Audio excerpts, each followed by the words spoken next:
Lionel Messi greatest football player of all time না, শুধু greatest athlete of all time. মানে যত খেলোয়াড় এই জগতে জন্মগ্রহণ করছে বা আসছে গেছে তাদের মধ্যে greatest ever athlete, not footballer. এই জিনিসটা আমি দাবিসহ বলছি। কেন বলছি?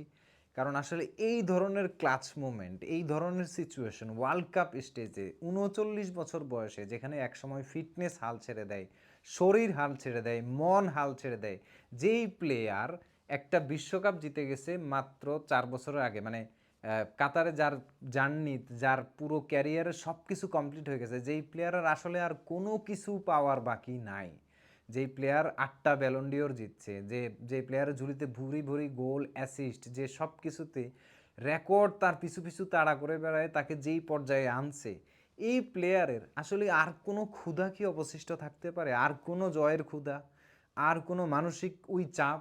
কিন্তু ম্যাচ জিতে তিনি কান্নায় ভেঙে পড়ছেন। মানে তার ভেতরে এখনও মানে যে তীব্র স্পৃহা তাকে এই পর্যায় পর্যন্ত টিকিয়ে রাখছে। লিওনেল মেসি আসলে মানে না, মানে ইনহিউম্যান টাইপের ক্যারেক্টারিস্টিক পার্সোনালিটি। আপনি যতক্ষণ হারবেন, খাদের কিনারে থাকবেন, জীবনে অনেক মুহূর্তে হেরে যাবেন, মনে হচ্ছে যে আর সম্ভব না, আপনি হাল ছেড়ে দিচ্ছেন, জীবনের উপর বিতৃষ্ণা বা বিরক্ত, এমন সিচুয়েশনও যদি আপনার জীবনে কখনো আসে, you should look up to Lionel Messi. অর্থাৎ আপনি ব্যর্থ, বারবার ব্যর্থ, এরপরে আপনি সফল, কিন্তু আপনার আর কিছুই পাওয়ার নাই। কিন্তু আপনি খেলাটাকে বিশ্বকাপ শুরুর আগে মেসি শুধু বলছে যে আমি এনজয় করতে আসছি, কিছুদিন আগে বলছে ব্যাক টু ব্যাক জেতাটা একটু বেশি লোভ হয়ে যায়। কিন্তু সেই প্লেয়ার যখন হারতে বসে এবং সেখান থেকে যখন জয় বের হয়, তখন তার খুশির কান্না দেখে বুঝতে হয় যে সে এই জিনিসটা কোন ডেসপারেট লেভেল থেকে চাইছে। আপনি যদি আপনার জীবনে কোনো কিছুকে এইভাবে চান, তাহলে মনে হয় প্রকৃতিও তার সমস্ত শক্তি জুড়ে দেবে আপনাকে ওই জিনিসটা দেয়ার। মেসি যেভাবে ফাইট করছেন, তাতে করে তার টিমমেটরা কেন ফাইট দিবে না? মেসির ফাইট দেখেই তার টিমমেটরা ওইভাবে ফাইট করে, অর্থাৎ দে বিলিভ ইন হিম। এমন একটা প্লেয়ার যে শুধু নিজে খেলায় না, তার পুরো টিমকে খেলায়, এবং এমন একটা প্লেয়ার যে যার মানসিকতায় বাকিদের মানসিক মেন্টাল লেভেলটা আপ হয়ে থাকে। এবং এমন সিচুয়েশন আপনি দেখেন, এনজো ফার্নান্দেজ যখন 3 নাম্বার গোলের ফিনিশিংটা দেয়, আপনি এনজোর মানে ক্লাম নার্ভটা দেখেন, আর যখন লাউতারো মার্টিনেজ যখন ক্রসটা করে, আপনি তার ক্লামনেসটা দেখেন, এবং এরপরে লাউতারো মার্টিনেজ ইজিপ্টের হাফে যখন বল হোল্ড করে, তাদের ক্যারেক্টার এবং পার্সোনালিটি দেখেন। ঠিক এই একটা কারণেই এরা বিশ্ব চ্যাম্পিয়ন, এবং বিশ্বকাপ ইতিহাসে যেই ধরনের কামব্যাক কখনো রেকর্ড হয়নি, বা বিশ্বকাপের ইতিহাস সেরা কামব্যাক, মানে এরকম সিচুয়েশন থেকে কেউ এইভাবেও জয় তুলে নিছে বিশ্বকাপের ইতিহাসে আগে কখনো হয়েছে কিনা জানা নাই আমার। মানে এবং সেই জিনিসটা শুধুমাত্র সম্ভব হয়েছে মেসি নামক অতি দানবটা লেগে থাকার কারণে। যেই গোলটা আসছে তার, যে গোলটা সে স্কোর করছে, এই গোলের ইনিশিয়াল পাস সে করছে, এবং এরপরে বক্সে এসে অ্যাটাক করে সেই গোলকে কনভার্ট করা, this is not normal, this is never normal. অর্থাৎ অন্য কোনো প্লেয়ার হইলে সে ওই ক্রস দিয়েই মেন্টালি রিলিজ হয়ে যাইতো যে বাকি কাজ ওরা করবে, কিন্তু সে ক্রস দিয়ে ওখানে থেমে থাকে না, সে বক্সে অ্যাটাক করতে চলে আসছে।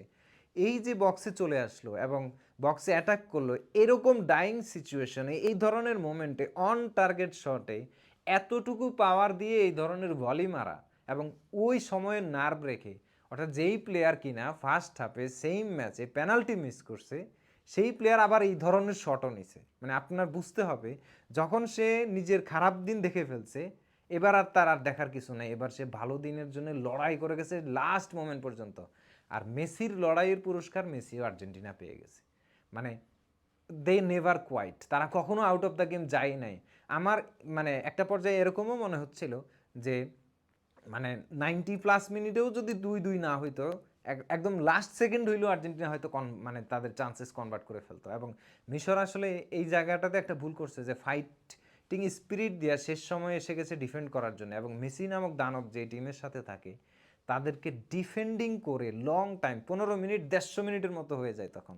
এবং আর্জেন্টিনা যেভাবে বারবার আসতেছিল, গোল ইনএভিটেবল ছিল, মানে এনি মোমেন্ট গোল আসবে, এই ধরনের সিচুয়েশন তৈরি হয়েছিল। এবং যখনই ক্রিস্টিয়ান রোমেরো প্রথম গোলটা করে, তখন আর্জেন্টিনার সমর্থকরাও বিশ্বাস করতে শুরু করে, না, সামথিং ইজ কামিং। আর এই সামথিং ইজ কামিং যে এইভাবে আসবে, এটা হয়তো অনেকে চিন্তাও করে নাই। That was Messi. মানে মেসি এই ওয়ার্ল্ড কাপে ইয়াং জেনারেশনের সাথে কম্পিট করছে, যাদের এই পিক টাইমে মেসি রিটায়ারমেন্টে থাকার কথা, সেই মেসি মাঠে মানে সমান ম্যাচ খেলে নন পেনাল্টি 8টা গোল ওয়ার্ল্ড কাপের স্টেজে, এবং টানা মেবি 9 ম্যাচে ওয়ার্ল্ড কাপের ইতিহাসে সে গোল করে যাচ্ছে, এবং কোনো ম্যাচে তার গোল স্কোরিং স্ট্রিক এখনও ব্রেক হয় নাই, এবং এই ওয়ার্ল্ড কাপে এখন পর্যন্ত যেটা ছিল না অ্যাসিস্ট, সেই জিনিসটাও তার পাওয়া হয়ে গেছে।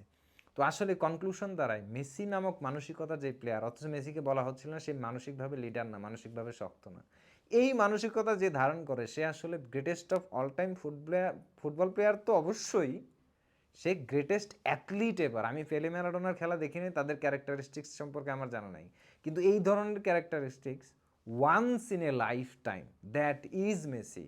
You should be proud if you are a Messi fan, and you should appreciate if you are not a Messi fan.